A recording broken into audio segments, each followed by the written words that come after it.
لوگ کہتے ہیں کہ زندگی کسی کی نہیں بنتی، دغا دیتی ہے، ساتھ چھوڑ جاتی ہے۔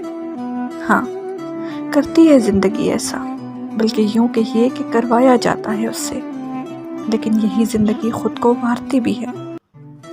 اس انسان پہ جو اذیت کی تمام تر ساعتوں کو بلکتے بلکتے بھی سہتا رہا، زخموں کو اپنے ضبط سے سیتا رہا، ایک ایک ٹانکے میں سانس کا دھاگا پیروتا رہا اور اشرف المخلوقات ہو کر بھی حشرات الارض کی طرح مسلا جاتا رہا۔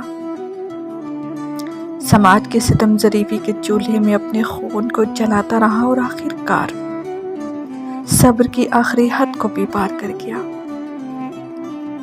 ہاں، یہی وہ شخص ہے، زندگی جس پہ دیوانہ وار مرتی ہے، ایسے جھکتی ہے اس کے آگے کہ موت کے خوف کو بیوانہ کر دیتی ہے، اور جب وقت اجل آتا ہے تب کوئی انسان اس پہ روئے یا نہ روئے، دنیا کی یہ مادی زندگی دھاڑے مار کے روتی ہے، کیونکہ وہ ہار چکی ہوتی ہے اور موت جیت چکی ہوتی ہے۔ اب وہ انسان جیے گا اور زندگی پل پل مرے گی۔